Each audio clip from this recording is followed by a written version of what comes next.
சிவாய நம. நாம் இன்று பார்க்க போவது ஆந்திராவில் உள்ள லேபாச்சி கோவில் பற்றி தான் பார்க்க போகிறோம். இந்த கோவிலுக்குள் நீங்கள் ஒரு சாதாரண பக்தராக நுழைவீர்கள். ஆனால் வெளியே வரும்போது நூற்றுக்கணக்கான கேள்விகளுடன் வெளியே வருவீர்கள். பல சுவாரஸ்யமான திகிலான சம்பவங்கள் நிறைந்திருக்கிறது இக்கோவிலில். இந்த வீடியோவை ஸ்கிப் பண்ணாமல் தொடர்ந்து பாருங்கள். லைக், சப்ஸ்கிரைப் பண்ணவும். இக்கோவில் லேபாச்சி என்று பெயர் ஏன் வந்தது தெரியுமா? ராமாயணத்தில் வரும் ஒரு தெய்வீக கழுகு, அதாவது பருந்து. இந்த பறவை அரசன் தசரதரின் நண்பராகவும் ராமருக்கு விசுவாசமானவராகவும் கூறப்படுகிறது. ராவணன் சீதையை இலங்கைக்கு கடத்தி செல்லும் போது ஜடாயு என்ற பறவை அவரை தடுத்து போரிட்டது. போரில் கடுமையாக காயமடைந்து இந்த இடத்தில் விழுந்ததாக கதைகள் கூறுகின்றன. பின்னர் சீதையை தேடி வந்த ராமர் இறப்பின் விளிம்பில் இருந்த இந்த ஜடாயு பறவையை பார்த்து தெலுங்கில் லேபாச்சி, அதாவது தமிழில் எழுந்திரு பறவை என்று கூறியதாக கூறப்படுகிறது. இதுவே காலப்போக்கில் லேபாச்சி என்று பெயர் வர காரணமாகும். நீங்கள் பார்த்து கொண்டிருக்கும் இந்த மாபெரும் நந்தி சுமார் 500 ஆண்டுகளுக்கு முன்பு ஒரே கல்லில் செதுக்கப்பட்டது. இந்த நந்தி சாதாரணமாக வைக்கப்படவில்லை. இது நேராக நாகலிங்கத்தை பார்த்தபடி அமைக்கப்பட்டுள்ளது. நந்தியின் பார்வை என்றும் சிவனை நோக்கியே இருக்கிறது. சிவன் நந்தியை நோக்கி இருக்கிறார். இப்போது நம் கண்களுக்கு முன்னால் நிற்பது லேபாச்சியின் புகழ்பெற்ற நாகலிங்கம். 7 தலை நாகம் ஒரு சிவலிங்கத்தை பாதுகாப்பது போல வடிவமைக்கப்பட்டுள்ளது.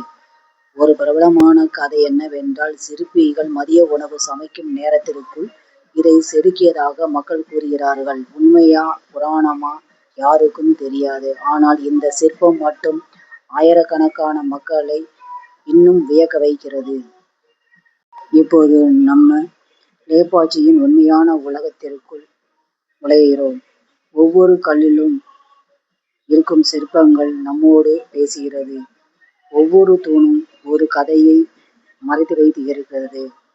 இங்கே வெறும் கட்டிடக்கலை இல்லை, காலத்தை வென்ற கலை இருக்கிறது. இந்த கோவில் ஏன் வீரபத்தருக்காக கட்டப்பட்டது? இதற்கான பதில் சிவபுராணத்தில் இருக்கிறது.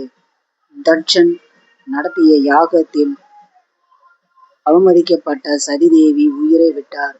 கோபமடைந்த சிவபெருமான் தனது ஜடாய் முடியில் இருந்த வீரபத்திரரை உருவாக்கினார். அந்த வீரபத்திரரே இங்கு பிரதான தெய்வமாக வழிபடப்படுகிறார். திருமணம் நடைபெறாத கல்யாண மண்டபம். இந்த மண்டபத்தை கவனமாக பாருங்கள். இது சிவபெருமானுக்கும் பார்வதி தேவிக்கும் திருமணம் நடத்த திட்டமிட்டதாக கூறப்படுகிறது. ஆனால் ஒரு சம்பவம் நடந்தது. கோவில் கட்டுமானத்தை மேற்பார்வை செய்த வீரப்பண்ணா மீது குற்றச்சாட்டு எழுந்தது. அதன் பிறகு இந்த மண்டபம் முழுவடையாமல் முடிக்கவில்லை. ஆனால் இதை முடிவடையாத கனவு என்று சிலர் அழைக்கிறார்கள். இப்போது இந்த கரையை பாருங்கள். வீரப்பண்ணா தனது கண்ணை தானே பிடுங்கி எறிந்தபோது உருவான கரை என்று நம்பப்படுகிறது. வரலாறு இதை உறுதிப்படுத்தவில்லை. ஆனால் இந்த கதை 500 ஆண்டுகளாக உயிரோடு இருக்கிறது. உலக புகழ்பெற்ற தூண். இப்போது லேபாச்சியின் மிகப்பெரிய மர்மம். இந்த தூண் தரையை முழுவதுமாக தொடுவதில்லை. ஆயிரக்கணக்கான மக்கள் துணியை இதன் கீழ் செலுத்தி பார்த்திருக்கிறார்கள். பல பொறியாளர்கள் இதை பற்றி ஆய்வு செய்திருக்கிறார்கள். ஆனால் இந்த அதிசயத்தின் மீது இருக்கும் ஆர்வம் இன்னும் குறையவில்லை. 500 ஆண்டுகள் பழமையான ஓவியங்கள். இப்போது மேலே பாருங்கள். கற்களில் மட்டுமல்ல, கூரையிலும் வரலாறு எழுதப்பட்டுள்ளது. ராமாயணம், மகாபாரதம், சிவபுராணம்